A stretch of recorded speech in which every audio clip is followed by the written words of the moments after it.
परमादरणीय सुंदर साथ जी इस तरह से आ,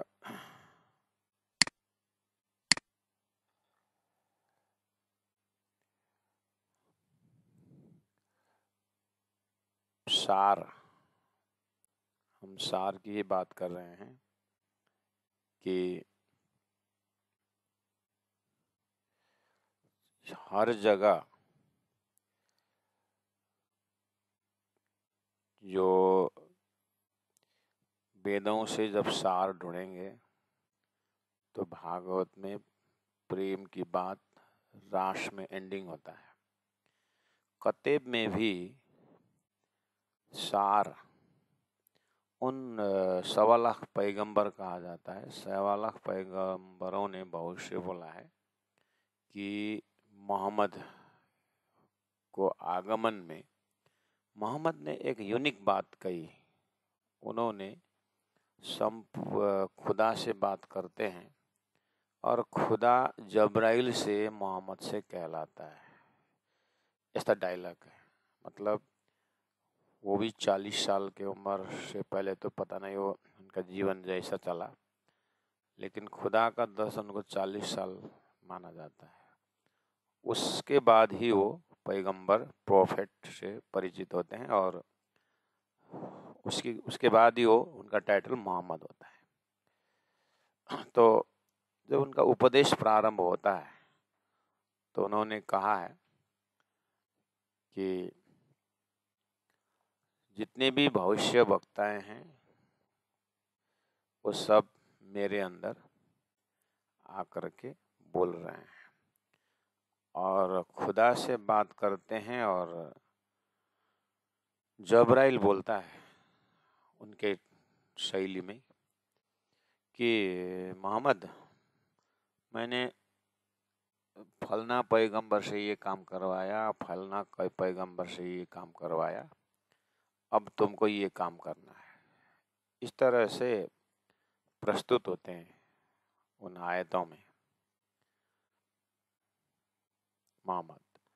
उसके बाद फिर बोलते हैं कि मोहम्मद, मैंने खुदा से बात करते समय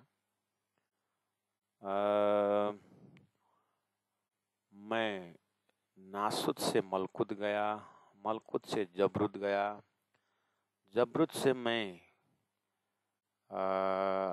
मेरा जो साधन है जब्राइल, वो आगे नहीं जाने को माना। तो मेरा पैर जलता है, मेरा पंख जलता है, मैं नहीं जा सकता। तो कहानी ऐसी होती है कि उस खुदा का जो रोशनी है, अरश अजीम की नूर तजल्ला की जो तजल्ली है, उससे क्या है कि मेरा साधन जब्राइल का पंख जल रहा है, तो आगे नहीं बढ़ सकता। तो फिर खुदा से उस तजल्ली से एक नूर भरी, प्रकाश भरी रफ का तखत आया, उसमें मैं बैठ करके खुदा के पास पहुंचा। और वहाँ जैसे मैं खुदा के पास पहुंचा तो खुदा जुल्फ़ेकार, करली हेयर वाला, और थोड़ा जरे मत्ती का पर्दा, जरी मोती का पर्दा जो है वो हिलता रहा। और मैंने खुदा से बात तो हुई, लेकिन जरी मोती का पर्दा के पीछे से आवाज आया। तो खुदा ने मुझे कहा कि तुम ये बेरुल हैवान पशुवत इंसान को तुम शरीयत पकड़ाना, उसको उसके लिए 30,000 हरफ मैंने तेरे को दिया हूँ। 5 बार नमाज कराना, उसको तो पहला तो 100 बार नमाज कराने की बात आती है, लेकिन खुदा के साथ झगड़ा करता है मोहम्मद। ऐसे स्थिति में कैसे 100 बार नमाज करेगा, उसको खाना भी तो पड़ेगा, कमाना पड़ेगा।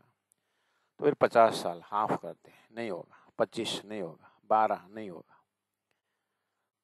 तो लास्ट में खुदा के साथ 5 बार में एग्रीमेंट होता है। तो 5 बार नमाज करवाना, ठीक है, 5 बार के लिए कराता। इस तरह से शरीयत का करते रहेंगे तो फिर मैं 30,000 हकीकत का मजल दूंगा, ज्ञान का मजल दूंगा। वो कोई पात्र मिले तो बताना, नहीं तो नहीं बताना। तो कोई पात्र मिले तो बताना।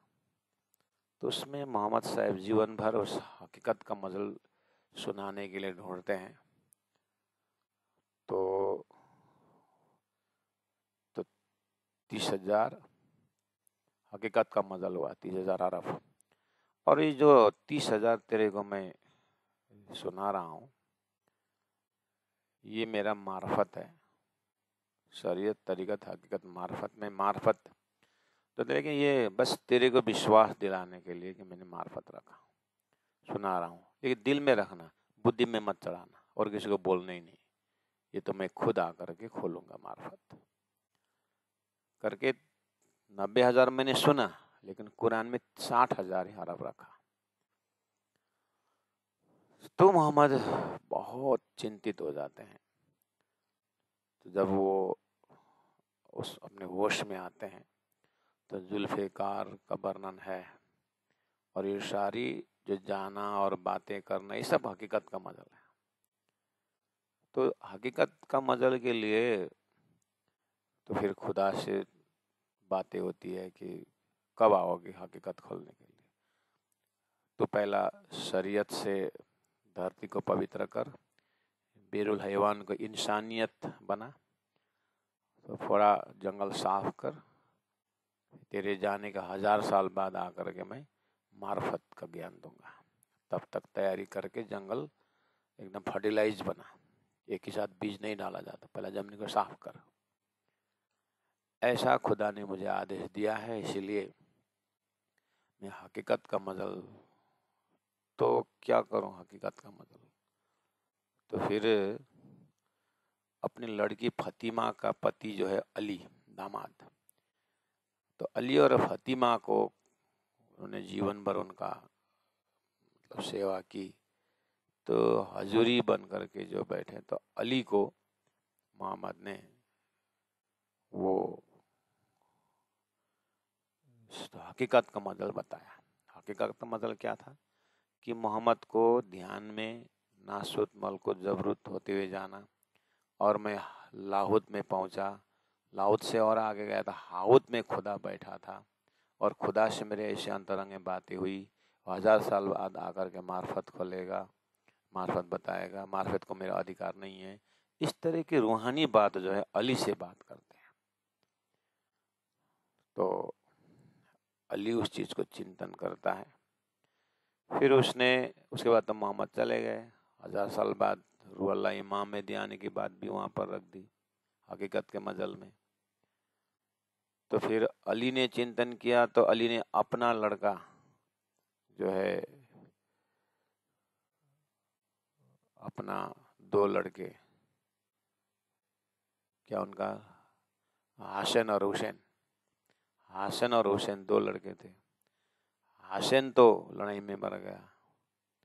हुसैन को अली ने, हमारा ससुर जी मोहम्मद साहब प्रोफेट पैगंबर ने मुझे इस तरह से हकीकत बताया है, वो 1000 साल बाद आकर के मार्फत बताने की बात कही है। तो इस प्रसंग में बहुत सारा क्वेश्चन आंसर है। तो और 4-5 जन उनके विशेष शिष्य रहते हैं, तो ये वाली बात हकीकत के बात बताते हैं। तो थोड़ा थोड़ा लोग पूछते हैं, 1000 साल बाद हम तो जिंदा नहीं रहेंगे 1000 साल बाद। तो मोहम्मद बोलते हैं, अब खुदा ने ऐसे ही बोला है तो तुम ये शरीयत करते रहो। इधर गीता में नैनम छिंदंती शस्त्रानी नैनम दहती पाव, जीव तो मरता नहीं, ये तो काया पलटता है। यही संकेत तो वहां पर है कि तुम शरीर के हिसाब से जिंदगी मरने की बात मत करो, तुम रूह के हिसाब से देखो तो जीव पवित्र होता जाएगा। ये वाला संकेत वहां पर हकीकत के मजल में है। तो हसन तो मर गया, हुसैन ने फिर पीछे कुरान का जो टीका की, तो उसको बोलते हैं हुसैनी तफसीर। तो हुसैनी तफसीर में ये जो ज्ञान की बातें हैं, हुसैनी तफसीर में ज्ञान की बात, जो मोहम्मद के साथ अंतरंग जो बात होती थी, उसका संकेत हुसैनी तफसीर में है। ऐसा बीतक साहिब में लाल लसी महाराज बताते हैं। और जब बीतक में आप देखते हैं तो मोहम्मद तो प्राणनाथ जी को जब आकाशवाणी होती है या दिव्य शक्ति जब प्रवेश होता है तो वो सीधा हुसैनी तफसीरी बात करते हैं। तो प्यारे सुंदर शाह जी, तो इसलिए देखिए कुरान में अभी वर्तमान में लोग क्या क्या बोलते हैं, जो भी प्राणनाथ जी ने उसके अंदर जो वैचारिक पक्ष के लिए, हाँ मैं बोल रहा था कि व्यवहारिक पक्ष और वैचारिक पक्ष। व्यवहारिक पक्ष में अदल बदल हो सकता है, संविधान बदल सकता है, देश काल परिस्थिति देख करके देश काल परिस्थिति देख करके संविधान में बदलाव आता है। ऐसे ही धार्मिक व्यवहारिक क्षेत्र में थोड़ा बहुत परिवर्तन कर सकते हैं, लेकिन वैचारिक पक्ष जो है वो फेरबदल नहीं होता है। तो मोहम्मद का जो खुदा को देख करके जुल्फिकार होना और ये सब जो है वैचारिक पक्ष, इसमें फेरबदल नहीं हो सकता है। तो वैचारिक पक्ष छुपा हुआ है। महामती प्राणनाथ जी के तहदिल से परब्रह्म परमात्मा, जिन्होंने वो मार्फत में आकर के खोलूंगा, जरेमती की मोती का पर्दा की जो बात कही, इस सब जो है उसके वैचारिक पक्ष में मार्फती ज्ञान है। उसको लेकर के प्राणनाथ जी यहाँ पर शब्दों को उन शब्दों को लेकर के सिद्धांत रख रहे हैं। वहां संकेत में है, वेदों में भी तो 80,000 मंत्र कर्मकांड है। तो उपनिषद के विद्वान क्या बोलते हैं, वो 80,000 मंत्र कर्मकांड जीव को संस्कारित करने के लिए। कुरान में 30,000 हरफ जो शरीयत है वो पवित्र करने के लिए, वो पवित्र जीव को पवित्र करने के लिए, ताकि बुद्धि इतने पवित्र हो जाए कि सभी प्राणियों के अंदर खुदा देख सके, ब्रह्म देख सके। उस पवित्रता की बात करते हैं। इसीलिए अवतारवाद में भी मत्स्य अवतार, कत्स्य अवतार होते हुए नृसिंह अवतार, आधा आदमी आधा जानवर, फिर वामन अवतार छोटा सा, फिर परशुराम अवतार, फिर राम अवतार, मर्यादा पुरुषोत्तम, फिर कृष्ण अवतार, प्रेम अवतार, कृष्णस्तु भगवान स्वयं। ये विकास क्रम क्यों दिखाया?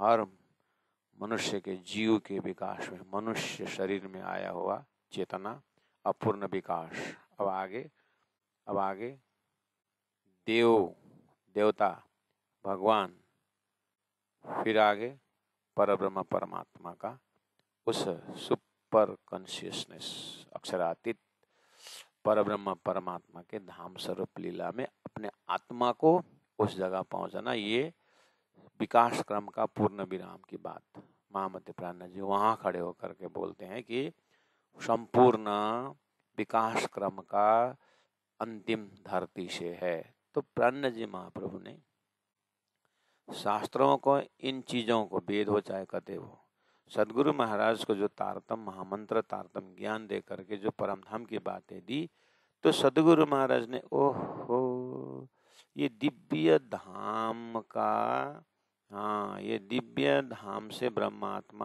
आने का और ये दृष्टा बन के आने का, और दृश्य में भी ऐसे ही क्रम मुक्ति लिखा है, क्रम मुक्ति जिसको कहते हैं। तो तारतम ने इस तरह से संसार में एक जीव सृष्टि है और एक ईश्वरी सृष्टि है और एक ब्रह्म सृष्टि है। तो तारतम ने उस चीज को खुलस्त करने के बाद शास्त्रों में देखा जाए तो अच्छा खेल सृष्टि बनाया है, इसमें जीव सृष्टि की लीला चल रही है। अब इसमें रखो पा रूह कारना, उसका ज्ञान की वृत्तियां अक्षरधाम से आई है, जिसको 24,000 संख्या माना हुआ है, और परम धाम से ब्रह्मात्माएं 12,000 ब्रह्मात्माएं एक मनुष्य की वृत्ति में समझाने के लिए ये चीज फरमाया है। तो मोहम्मद साहब की टीचिंग में देखा कि उसने अपने जमाने के लोगों को बोला, तुम लोग मेरे यार हो, भाई आवेंगे आखिर, तुम लोग तो मेरे साथी हो, यार हो। मेरा भाई जो है, जिसको मैंने खुदा के साथ देखा हूँ, वो तो 1000 साल बाद आएगा, उनके लिए मार्फत लेके आएंगे खुदा। तब तक हम क्या करें? तो इंतजार करो, जो मैंने चलाया हुआ मार्ग में चलो। तो मेरे बताया हुआ 5 नमाज और दया प्रेम की रास्ता में चलोगे तो एक नमाज का खुदा 1000 गुना फल देगा। अगर मेरे कहे प्रमाण न चलोगे तो एक गलती का 1000 गुना दोजख देगा। बस ऐसा नियम बना करके उस बेरुल हैवान को इंसानियत बनाने के लिए मोहम्मद ने मेहनत की। वो है वैचारिक पक्ष का हकीकत का मजल है। इधर वेदों में उपनिषद का ज्ञान हकीकत का ज्ञान का मजल है, और विज्ञान तो परमात्मा प्रेम स्वरूप है, सलीला द्वैत है, उसके लिए फिर संकेत है।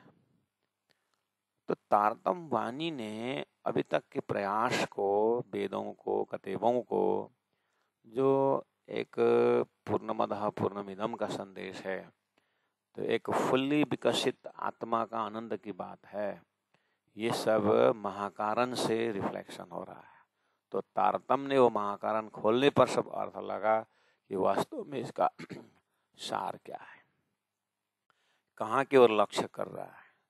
तो प्राणनाथ जी जब आप अपने वाणी से खुलते हैं, अर्थात परब्रह्म परमात्मा प्राणनाथ जी महाप्रभु के अंतर हृदय में बैठ कर के जब धरती को ज्ञान दे रहे हैं, तो वही पहला पूरा सृष्टि को विखंडन कर दिया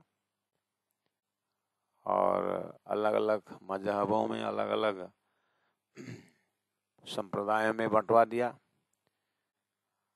और पूरा सपना का खेल में अपने हुक्म से तितर बितर कर दिया। और अब फिर खुद तारतम वाणी से समेटने लगे, क्योंकि पूरा खेल में इस तरह से नचाए बिना, दुख दिखाए बिना, वो फिर संयोग की बात नहीं समझेंगे लोग। जीव का ये है, तो इसको देखने के लिए बनाया हुआ है, तो ब्रह्मात्मा वो दृष्टा बन गए और खेल इस तरह से विचित्र का बना दिया। अब वो जैसे नाटक देख करके राजा नाटककारों को, पात्रों को बख्शिश देता है, इसी तरह वो तुम लोग मेरे यार हो, भाई होंगे आखिर करके मोहम्मद ने बोला था, वो ब्रह्म सृष्टि खेल में आ गए और बख्शिश की तरह अब इनको विस्ता देने लगा, अर्थात मुक्ति देने लगे। तो वास्तव में मुक्ति क्रम तो मुक्ति तो परब्रह्म परमात्मा ही दे सकते। तो प्राणनाथ जी ने जब सदगुरु की तारतम ज्ञान द्वारा सारा शास्त्र को सार और उसमें लक्षित अर्थ को अपने हृदयंगम करते आ रहे थे, और सदगुरु के तारतम ज्ञान द्वारा उनके सत्संग से पूरा एक हृदय में सेट बैठा दिया। अच्छा, संसार में जीव सृष्टि है एक ओम बहुश्याम वाले, उनको परब्रह्म परमात्मा के हुक्म से ब्रह्मात्मा उसको देख रहे हैं। अब इसके बख्शिश की तरह इनको मुक्ति देंगे, जड़ चेतन को मुक्ति देंगे। दिया तुम्हारा पावे दुनिया चौदह तबक, ये सिस्टम को सदगुरु ने बताया अनुसार चिंतन करते हुए आ रहे थे। राज्य ने दूसरी जगह में पर्दा रख दिए, बस इसको एकदम प्रकाशमय जब ये सिस्टम को देख रहे थे, अपने आत्मा को बिल्कुल परात्मा से मिला करके परम धाम इतना सुंदर और आराम से संसार में सबके साथ प्रेम सहिष्णुता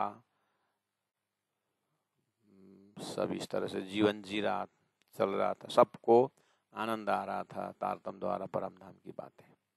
अब राजी ने थोड़ा सा पर्दा खोल दी हुक्म द्वारा, अब तुम खाली वेदों की नहीं कतेब को भी देखो। तो कतेब का जैसे ढक्कन खोल दिए मेरता में लाए लाए लीला शब्द से, तो फिर वो पर्दा खोलते, अरे यहाँ भी कुछ हमारी जो बात है क्या उस परम धाम की बातें। फिर याद आया सदगुरु महाराज बोलते तो थे कि रही बाई को वासना को उसने खोजी बाई को रही बाई की वासना करके एक मुस्लिम लेडी को सदगुरु ने पहचान करके जब तारतम दे करके शिष्य बनाई, ऐसे समय में भी उस समय प्राण जी ने पूछा था कि परमधाम की आत्मा इस तरह से यहाँ भी है। तो गुरु सदगुरु ने बोला था कोई कोई वासना जान, कोई कोई है खेल में तितर बितर होते समय कुछ छिटाए वहां गए, कोई आत्मा वहां पर है। तो अच्छा, कुरान में भी हमारी बात है, लेकिन मेरे को समाज की परिस्थिति नहीं दी, तेरे को आगे अध्ययन करना होगा, देखना होगा करके बोला था सदगुरु ने। लेकिन बोले और उसी में सीमित रह गए, आगे बात बढ़ी नहीं। समय भी ऐसा ही नहीं हुआ, वो राज्य का हुक्म। आज परिस्थिति अब आ गया कि देश में अशांति है, तो प्राण जी महाप्रभु अब वो पोर्शन लाई लाई लीला वाला पर्सन जब मेरता में जब उन्होंने सुना मस्जिद में मुनारे से, तो संजोग बस ऐसा हुआ कि अरे ये तो मैंने कब से सुना हूँ, लेकिन इतना गौर से मैंने देखा नहीं। सतगुरु भी बोलते थे देखता हूँ तारतम की नजर से, तो देखा तो सारी अपनी बातें उनको वहां पर लक्षण में मिला। तो प्राण जी को आप लगा रहे, परमात्मा ने इतनी मेरे ऊपर प्रेम कि मेरे कान तक पहुंचाने के लिए 1000 साल पहले ही 1000 साल पहले आकर के मस्जिद बना के मुनारे में मुल्ला बैठा करके मेरे कान तक पहुंचाने के लिए कलमा फूंक दिया। हे परमात्मा, हे राज्य महाराज, आपकी मेहर को मैं कहाँ तक बताऊं। इस तरह से प्राण जी ने उसको लिया, उनको दया देखने लगे। तो जैसे ही उनको चिंतन आगे किया तो बढ़ाया, तो मिलता नहीं है ठोस प्रमाण, मतलब ठोस ओरिजिनल जो है वो तो भाषा भी जटिल है। तो उन्होंने मुल्लाओं को रखा, कायम मुल्ला को रख करके अर्थ करने को बताया। और शिष्य भी लालदास लक्ष्मण सेठ मिल गए, इस जमाने के ठठा नगर के एकदम विद्वान, कुरान के ज्ञाता, भागवत के विद्वान, अरबी फारसी भाषा का ज्ञाता। तो वो भी अब जरूरत के समय में सूरत में मिले। तो उनके साथ फिर अनेक मुसलमान विद्वानों को उन्होंने, जब कुरान का एक एक चीज को खोलने के लिए, देखने के लिए, उन्होंने जैसा है वैसा तुम अर्थ करो करके वो शब्दार्थ बताओ मुझे, इस तरह से बातें लगी। तो राजी महाराज ने देखा अब सबको कितने को बोलते रहोगे भाई, अब मैं तेरे को वो खजाना देता। तो अब देवनागरी लिपि में चौपाई में कुरान का जो भाव उतरा, जो बातें आई, तो उसको बोलते हैं सनंद ग्रंथ। तो वो है कुरानिक इंसाइक्लोपीडिया जैसा ही है सनंद ग्रंथ, डिक्शनरी की तरह है।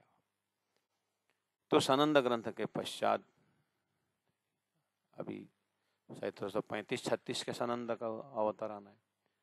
और उसके 5-7 साल बाद जब प्राण जी जामनगर पहुंचते हैं, पद्मावतीपुरी पहुंचते हैं 40-41, उस समय में बहुत क्या है उच्च का जो सनंद से तो पूरे नक्शा क्लियर हो गया, यह तो हमारी बात है।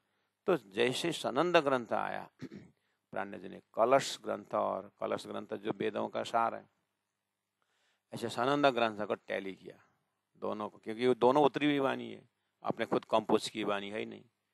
तो जिन्होंने वेद को प्रेरणा की, जिनको कतेब को प्रेरणा किया, जिनके प्रेरणा से सनंद कुरान आया, उसी परब्रह्म परमात्मा का प्रेरणा से मिला हुआ है सनंद ग्रंथ। तो उन्होंने देखा तो अरे ये तो सारी बातें बस शब्द फर्क है, कहानी फर्क है, लेकिन मूलतः ये तो हमारी बात है। तो अब प्राण जी के हृदय में क्या मिला? कुरान को प्रत्यक्ष प्रमाण है, 1000 साल पहले नजीक में आकर के मोहम्मद ने प्रत्यक्ष प्रमाण दिया। मेरा परम धाम से मैं खेल में आने का, मेरी सुरता आने की बात मोहम्मद ने प्रत्यक्ष प्रमाण दिया है। और व्यास, सुखदेव, ऋषि महर्षियों ने परोक्ष ज्ञान दिया है, परोक्ष प्रमाण दिया है। मोहम्मद ने मेरे आने के विषय में प्रत्यक्ष प्रमाण दिया है। तो प्राणनाथ जी के नज़र में वेद परोक्ष ज्ञान है और कहते प्रत्यक्ष प्रमाण है। दोनों प्रमाण है प्राणनाथ जी के लिए। किस विषय में? परमधाम होने में, ब्रह्मात्मा होने में, ब्रह्मात्मा को सुरता खेल में आने में, और परब्रह्म परमात्मा की लीलाओं के विषय में जो है। ये दोनों महामति प्राणनाथ जी ब्रह्मात्मा राज्य के एकदम अलादीन शक्ति के रूप में प्राणनाथ जी के लिए वेद परोक्ष प्रमाण है, कहते प्रत्यक्ष प्रमाण है। दोनों प्रमाण को प्राणनाथ जी प्रस्तुत कर रहे हैं। उस प्रमाण का और प्रमाणित कर रहे हैं। उसमें से एक ग्रंथ खुलासा ग्रंथ है। सानंद, खुलासा, मार्फत और क्यामत, ये 4 ग्रंथ उस प्रत्यक्ष प्रमाण का विश्लेषण है। रास, प्रकाश, शतऋतु, कलश, ये परोक्ष प्रमाण वेदों का विश्लेषण है। अब दोनों में से प्रमाणित हो गए कि हम परमधाम से आए हैं। तो अब परमधाम कैसा है? परिक्रम ग्रंथ।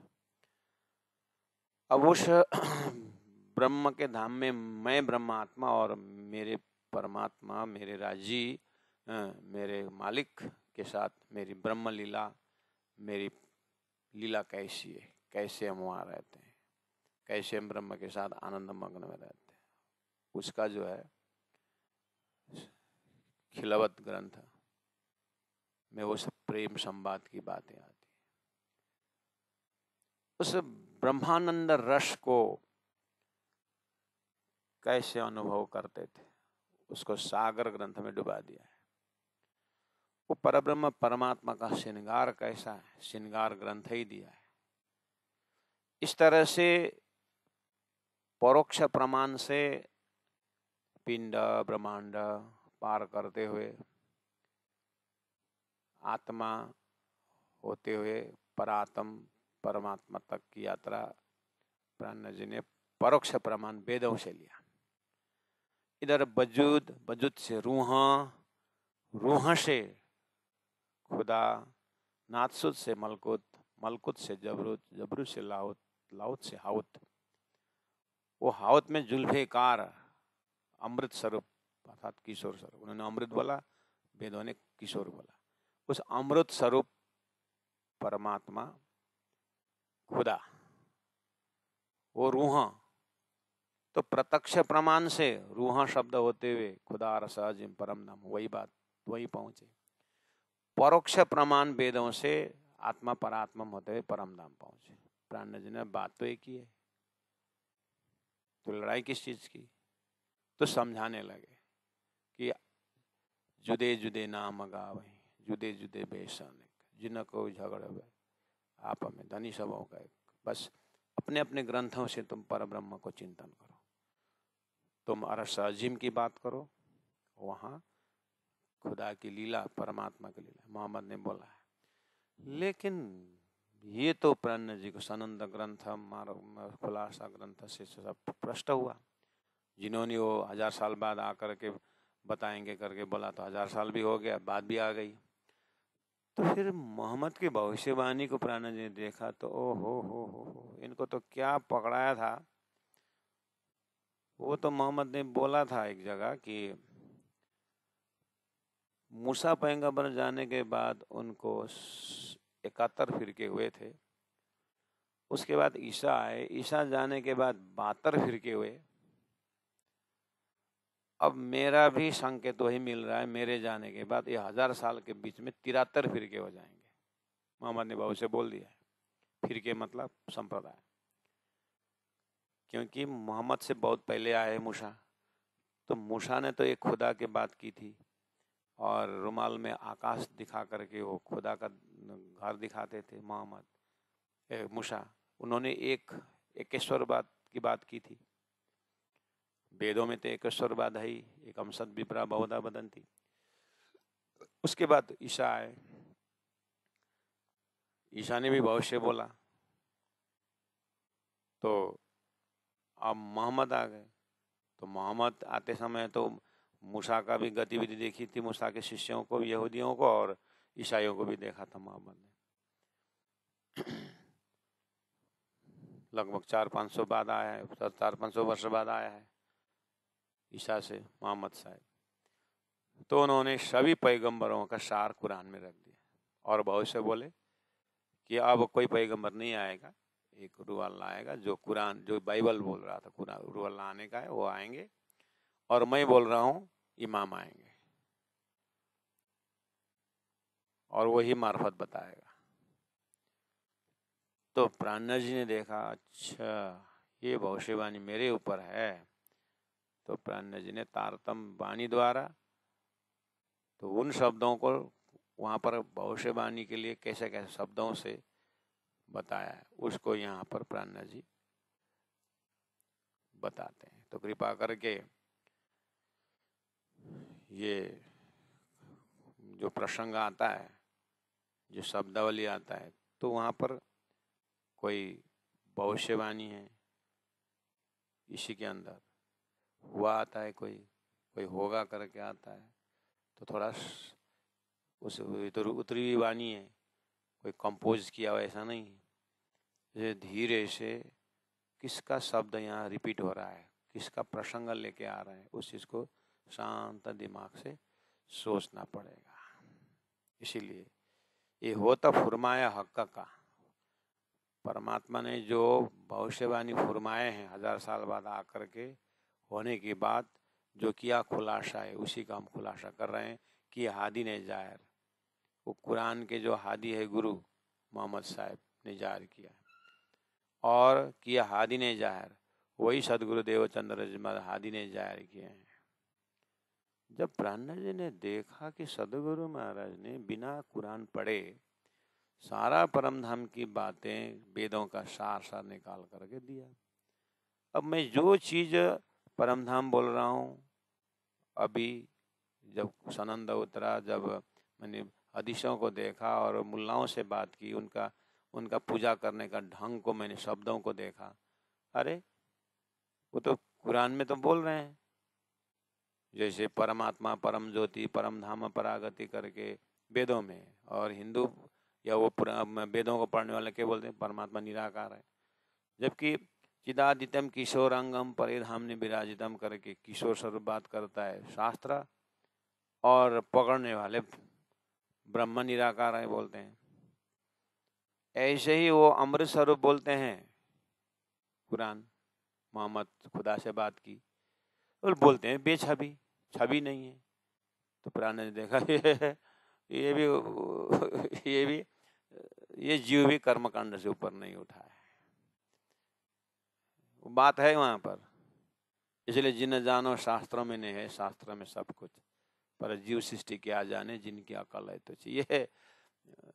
ये जीव सृष्टि बेचारा ब्रह्म सृष्टि के लिए आया हुआ वेद का तेव ज्ञान, ये जीव सृष्टि क्या अर्थ मिलेगा उसको। इसलिए उसको तो निराकार ही है, निंद्रा से उत्पन्न है, इसलिए उसका इष्ट तो निराकार है। ज्यादा से ज्यादा जाएगा तो निराकार तक जाएगा, प्राण जी का टेंशन खत्म। संसार में 3 सृष्टि है, जीव सृष्टि के लिए है ये सारा। जीव सृष्टि इसका अर्थ ऐसा कर रहे हैं, मैं ब्रह्म सृष्टि का ऐसा अर्थ है, मेरा खुराक नहीं होगा। हाथी का खुराक जीरा से नहीं होगा, हाथी का खुराक ज्यादा ही होता है। ऐसे में ब्रह्म सृष्टियों का खुराक ये जीव सृष्टि के अर्थ से नहीं होगा। मेरा अपना ही संविधान है, मैं ब्रह्मात्मा का अपना ही अर्थ है। एक शब्द का 12 अर्थ होता है व्याकरण में, तो उसमें से एक तारतम का अर्थ भी है, एक मेरा अर्थ भी है वहां पर। तो मेरा अर्थ है, जब मोहम्मद ने जुल्फ़िकार खुदा देखा तो फिर वो साकार है। बस इतना है कि ये संसार का जो साकार जो बोलते हैं अलॉन्ग विथ बॉडी, ऐसा स्वप्निक वजूद नहीं है, वो सच्चिदानंद वजूद है। इसलिए उसको अमृत स्वरूप बोल के मोहम्मद ने बोला है, प्राण को संकेत मिल गया। तो सदगुरु देवचंद्र जी महाराज ने देखो महाराज, वेदों में परमात्मा का शुद्ध साकार स्वरूप बताया, लेकिन उसका अर्थ करने वाले उस शुद्ध साकार न जानने से निराकार से जो सृष्टि बनी है उसको वही ब्रह्म मान करके निराकार ब्रह्म बोलते हैं। लेकिन ये शुद्ध साकार है करके समझाते थे। देखा तो मोहम्मद साहब ने जबरुत से लाहौत जा करके जुल्फिकार खुदा के साथ बात कर रहे हैं। तो प्राण जी बोला, अरे ये तो फिर वही बात है जो सदगुरु ने तारतम द्वारा बताए थे। देखा तो वो इलम लुदनी लेके आएगा। जब खुदा आएगा मार्फत लेकर जब खुदा आएगा तो इलम लुदनी लेके आएगा, नुक्ता इलम लेके आएगा। छोटा सा है वो बूंद की तरह, लेकिन वो बहुत बड़ी कुंजी है, ऐसा शब्द आया। अरे ये तो सब मेरे सदगुरु महाराज ने जो बात बताई है वो सदगुरु महाराज का ही काम 1000 साल पहले आदि स्वरूप गुरु बन करके मोहम्मद आकर के परम धाम की बात कही है। ये मेरे लिए प्रत्यक्ष प्रमाण है। प्राण जी ने उसका स्पष्टीकरण दिया। ऐसा नहीं कहा जब वाणी में जो अरबी फारसी का जो प्रसंग आता है, इसका मतलब ये नहीं कहा प्राण जी ने कि तुम मोहम्मद का मस्जिद बनाओ और वो जाओ मुसलमान के साथ करो, ऐसा नहीं। प्राण जी ने ऐसा होता तो 12 मोमिन भेज करके मोहम्मद को औरंगजेब को उसके तख्त से क्यों उल्टा देते थे। वो असत्य का विरोध कर रहे हैं, सत्य को तो उजागर करना ही है। परब्रह्म परमात्मा स्वरूप महामति प्राण जी के लिए कोई छोटा कोई बड़ा ऐसा नहीं है। प्राण जी बोलते गुणमुख बोली भलो न बनाओ, अगुण न राखो छानो, सत वस्तु देवान सतभाको या दुख मानो तो मानो। मैं सत्य चीजों को उजागर कर रहा हूँ, मैं किसी के बंधन में नहीं। मैं स्वतंत्र हूँ, मैं परब्रह्म परमात्मा का डायरेक्ट हॉटलाइन संदेश लेके आया हूँ, मानना है तो मानो। बात ये है करके खोल के बता रहे कि आदि ने जाए 1000 साल पहले ही आकर के जो बताया था, यही मगज मुसाफ के। अच्छा, यही गुह्य अर्थ है मगज मुसाफ के, कुरान के गुह्य अर्थ, वेदों का गुह्य अर्थ सदगुरु महाराज स्वरूप ने और आदि स्वरूप 1000 साल पहले प्रमाण के रूप में मोहम्मद ने, उसके बाद सदगुरु महाराज तारतम बानी द्वारा उसको खोल के बता दिए हैं। वही चीज मुझे सबको बताना है। परमात्मा का आदेश हो गया है। अब वो अरबी फारसी के शब्दों में भी उसको पिरो करके उसमें आए हुए ब्रह्मात्मा अगर कोई है, खेल में तो नाटक में तो कोई भी कहाँ बैठ कर देख सकता है नाटक, तो उसके लिए न जाने झुंड में कौन सुहागिन होए, उन सुहागिन आत्मा ब्रह्मात्माओं के लिए संदेश दे रहे हैं। ये देखो खुलासा फुरमान का, मोमिन करे विचार। तो उन्होंने उन जैसे गीता में स्थित प्रज्ञ लक्ष्य करके महान आत्माओं का संकेत किया है, ऐसे ही परम भक्तों के हिसाब से पुराणों में, कुरान में मेरे पीछे कोई नहीं आवश्यक, रू अल्लाह आवश्यक करके जो बोला, रू अल्लाह को मोमिन शब्द से प्रयोग किया है। अच्छा है, इसलिए अब अच्छा तो हर कोई उठाना चाहता है, पात्र ही भी ना। तो 1000 साल के बीच में बहुतों ने कुरान पढ़ा और वो मोमिन बहुत अच्छा जमात है, वो हम ही है करके दूसरों का टाइटल खुद पढ़ लिया। मोहम्मद ने तो बोला था मोमिन तो 12,000 साल बाद आने की, उन्होंने पहले ही टाइटल ले लिया और आपस में झगड़ा करने लगे। तो मोमिन अपने आप को कहलाता है, कर दूसरों को मारा, उसने उसको मारा, करते करते सेमीफाइनल में शिया और सुन्नी पहुंच गए फाइट करते करते। उनका फाइनल चल रहा है अभी, सब सेमीफाइनल में लड़ रहे हैं, अभी फाइनल नहीं हुआ है। फाइनल तो महाप्रलय में होगा। ऐसे छोटे छोटे जमात कितने हो गए। तो मोहम्मद ने बोला था 73 फिरके होंगे बोला। और एक गजब की बात कही, उसमें सुनने में बहुत मतलब उसका प्रैक्टिकल में बहुत मजा। प्राण जी ने बहुत सीरियसली लिया उस चीज को। उन्होंने बोला है मूसा का 71 फिरके हुए, उसमें से 70 फिरके नास्तिक है, एक ही फिरके जो है आस्तिक है, ऐसा भी बोला है। ईसा जाने के बाद 72 फिरके हुए, उसमें से 71 फिरके नास्तिक है और एक ही फिरका आस्तिक है। मोहम्मद ने उस इतिहास को देखते उस इतिहास को पन्ना उलट करके देखा, मेरा भी 73 फिरके होंगे, उसमें 72 फिरके नास्तिक होगा, नारी होगा, एक ही फिरका 73वां फिरका जो है नाजी होगा, यानी आस्तिक जमात होगा। ये बात प्राण जी ने, अरे तो और सुंदर हुआ मेरे को। क्यों? इधर वेदों में जीव विकास क्रम होते होते पवित्र पवित्र आत्मा जब बनेंगे तो उस पवित्र आत्मा के उस अधिष्ठात्री यम यम जीवम अधिष्ठाय करके जिस जिस जीव शुद्ध पवित्र होंगे उसमें ब्रह्मात्मा प्रवेश होकर के खेल देखेंगे करके शास्त्र में बताया था। सदगुरु ने उस ट्रैक से मुझे सीधा मेरे अंदर उत्तम जीव और मैं इंद्रावती आत्मा परात्म देख करके मैं ये व्याख्या कर रहा था और मेरा सीधा ध्यान परम धाम में लग रहा था। तो देखा तो मोहम्मद ने एक एक फिरका जो शुद्ध होगा पवित्र होगा करके आदि, ये तो उत्तम जीव है। अब वही जो है उसी को मोहम्मद ने पवित्र फिरका को मोमिन करके बोला था। वो मोमिन का दर्जा लेगा करके प्राण जी ने देखा मोमिन तो आने वाले हैं और मोमिन का नाम पहले से आ गया। जैसे अक्षराधि श्री कृष्ण आने वाले थे, पहले धरती में कृष्णा नाम था। पवित्र आत्मा परम धाम से आने वाले थे, धरती में जीव के लिए पवित्र आत्मा करके बोल के रख दिए थे। उसी तरह कुरान में पहले से मोमिन शब्द डाल दिया। प्राण ने देखा ये मोमिन उत्तम आत्मा की बात कर रहे हैं, जो मोमिन परम धाम के ब्रह्म आत्मा है वो आकर के रहने का जगह का नाम पहले से मोमिन रख दिया है। तो मोमिन, यह मोमिन करे विचार, वो परम धाम से आए ब्रह्मात्मा। जो मोमिन मतलब मोम के संपर्क में वो पिघलने वाला को मोमिन बोलते हैं। मोमबत्ती क्या है ना, अग्नि का स्पर्श से पिघल जाता है। ऐसे मेरे परम धाम की बातें सुनते ही जो आत्मा पिघल जाते हैं वो मोमिन है। वो जमात एक के लिए संकेत किया है, ये वही एक जमात है जो परम धाम से आ रहा है। तो वही मोमिन करे विचार। तो प्राण जी ने पहले ही सदगुरु का तारतम ज्ञान को मंथन करते हुए वाणी अवतरण हुई है। अबलीला हम जाहिर करे परम धाम सो सुख सैय हृदय धरे, पीछे सुख होश सबन पसरस 14 बावन।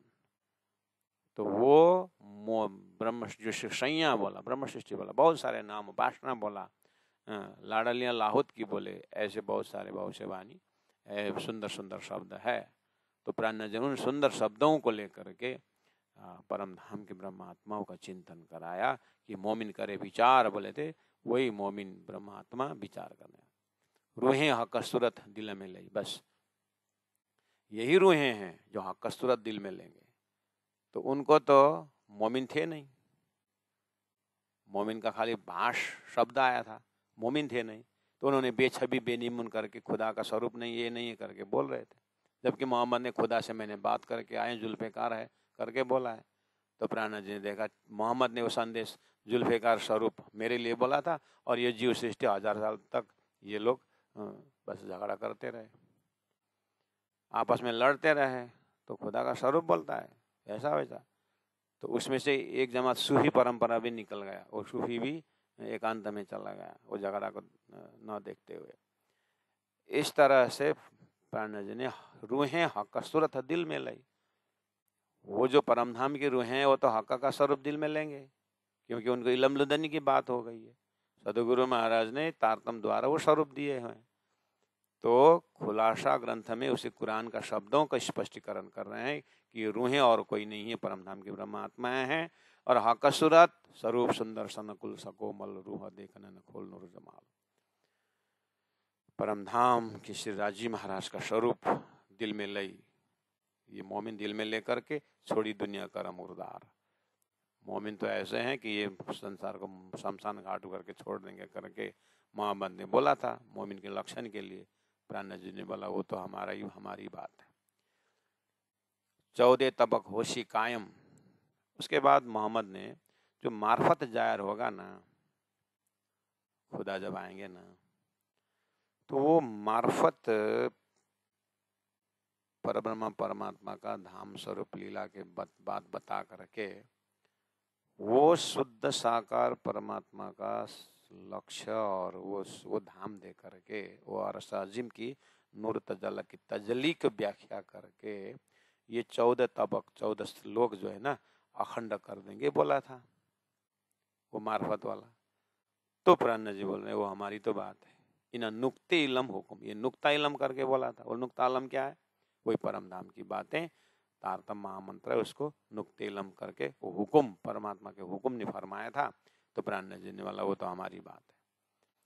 हक अरश वाहिदत में वो हक अरश वाहिदत सदगुरु महाराज ने स्वलीला द्वैत अक्षरातीत वेदों ने अद्वैत शब्द दिया है, सदगुरु ने स्वलीला द्वैत करके परम धाम की बातें कही, उसी को कुरान में वाहिदत करके बोला था, हुआ रोशन दीन खशम। जैसे ही ये वाहिदत जाहिर होगा, अरस अजीम, तो परब्रह्म परमात्मा का धाम स्वरूप लीला जब जाहिर होगा, बुद्ध अवतार जाहिर करेंगे, रूह अल्लाह जाहिर करेंगे, तो वो वास्तव में दीन होगा। बाकी का समय सब अंधकार होगा। वास्तव में वो दीन है, वो परम धाम जाहिर होना आत्मा का पूरा प्रकाश है। बड़ाई नुक्त 24 नंबर 4, बड़ाई नुक्त इलम की कहूँ जाहिर न येते दिन। कुरान में नुक्त इलम करके बात आई है, वहाँ पर शब्द है, लेकिन उसके ऊपर किसी का ध्यान नहीं पहुँचा है। उसकी महिमा किसी ने गाई नहीं अभी तक। सब शरीयत में लगे, सब मजहब में लगे, लड़ाई में लगे। तारतम्य न जानते सच्चिदानंद लक्षणम वेद में आया, लेकिन उसके पीछे ध्यान नहीं दिया। सब कर्म कांड में, स्वर्ग में पुण्य कमाना और सालों के 4 मुक्ति का बात है। इस तरह से ब्रह्म निराकर ब्रह्म साकर के बात की, लेकिन तारतम्य न जाना थी, जो तारतम शब्द था वो इग्नोर रहा, दिखाया हाथ में।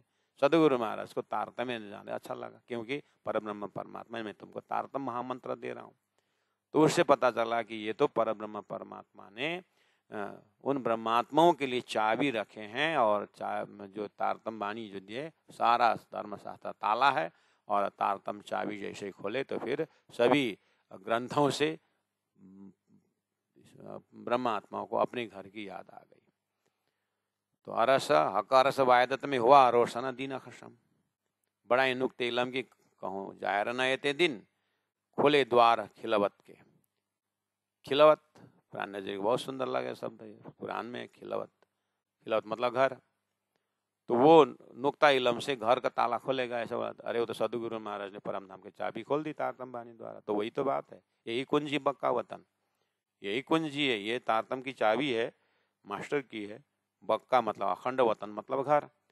तो अखंड वतन कुछ खोल देंगे बोले, तो अखंड वतन तो सदगुरु ने बताया। पहला अखंड वतन, अखंड अखंड बोल के स्वर्ग वैकुंठ और ये जो 14 लोग को अखंड मान रहे थे, वो तो अखंड शास्त्र ने महाप्रलय में तो नाश कर दिया। तो अखंड कहाँ? तो अखंड वतन, पक्का वतन, अखंड वतन तो वो कुरान में बोला था कि नासुत मलकुत जबरुत लाउत हाउत करके जो बोला था, वहां बक्का वतन देगा। तो बात तो बताइए फिर। तो इन लोगों क्यों पकड़ में नहीं आया? तो फिर सोचते नहीं नहीं, ये तो हमारे लिए चिट्ठी है ना, इसलिए मेरे लिए आया। इसलिए उन्होंने ओपन चैलेंज कर दिया, कुरान तुम्हारे वास्ते आए नहीं, कुरान मेरे लिए आया। हाँ, तुमको पहला मौका दिया कि जागो करके, तुम नहीं जागे तो फिर मेरे बारी तक आ गई। खुले द्वार सब अरशों के, यही रू अल्लाह इल्म, यही लुदनी खुदाई, ये कौल हक का हुक्म। खुले द्वार सब अरशों के। स्वर्ग भी अरश है, वैकुंठ भी अरश है, नारायण का धाम भी अरश है, अव्याकृत भी अरश है, सबलिक भी अरश है, केवल भी अरश है, सत्स्वरूप भी अरश, अक्षरधाम कुटस्थ अक्षर ब्रह्म वो भी अरश है। और अरश अजीम जो है वो अक्षरातीत पुरुषोत्तम परमात्मा श्री राज जी का धाम। तो अरशों के प्लूरल है, यहाँ पर बहुवचन है। खुले द्वार सब अरशों के। ऐसे तो कितने धाम है, तो सब खोल दिए, इसलिए विराट का ज्ञान जरूरी है। यही रू अल्लाह इलम, यही है। रू अल्लाह आएंगे, इलम लेंगे। तो रू अल्लाह कौन है? रूह मतलब आत्मा, अल्लाह मतलब परमात्मा। परमात्मा का अल्लाह का रूह कौन है? श्यामा जी महारानी। श्यामा जी महारानी सदगुरु महाराज आकर तारतम द्वारा सारा अरस का दरवाजा खोल दिया। पुराना जिम्मे तो हमारी बात है कुरान में तो। मैं ब्रह्मात्मा की बात है, यही लुदनी इलम है। लुदनी इलम ये तारतम ज्ञान है। ये कौल हक हुक्म, ये सब वचन कौल भविष्यवाणी हक का हुक्म द्वारा, परमात्मा का संदेश द्वारा पहले आ गया है। 1000 साल पहले ही ये सारा व्यवस्था हो गई है। और सृष्टि के शुरू से ही ब्रह्मात्माओं के लिए ये खेल बनाया है। इसलिए ना ईश्वर ना मूल प्रकृति तादिनी को आपाबी थी। अब मेरा काम है, जब सृष्टि भी नहीं हुई थी तब से पहला मेरा परम धाम कैसा था, मेरा और परमात्मा के बीच में क्या, उसमें ध्यान पहुंचाओ करके अब फिर निशंक हो करके खिलवत परिक्रमा सागर श्रृंगार द्वारा परम धाम का खजाना हृदय में भरते हैं, उसको मंत्र रूप हो गया। जब ईश्वर का अंग में आवहीं तब छुट जाए विकार। इस तरह से निर्विकार अंतस्करण बनाता है मामति प्राण जगतांतम वाणी का सत्संग से, इस उजाला से। खुले द्वार सब रसों के, यही रुअल्ला इल्म, यही लुदनी खुदाई, एक कौल हक हुकाम, एक कौल हक हुकाम। बोलो श्री प्राणनाथ प्यारे की जय।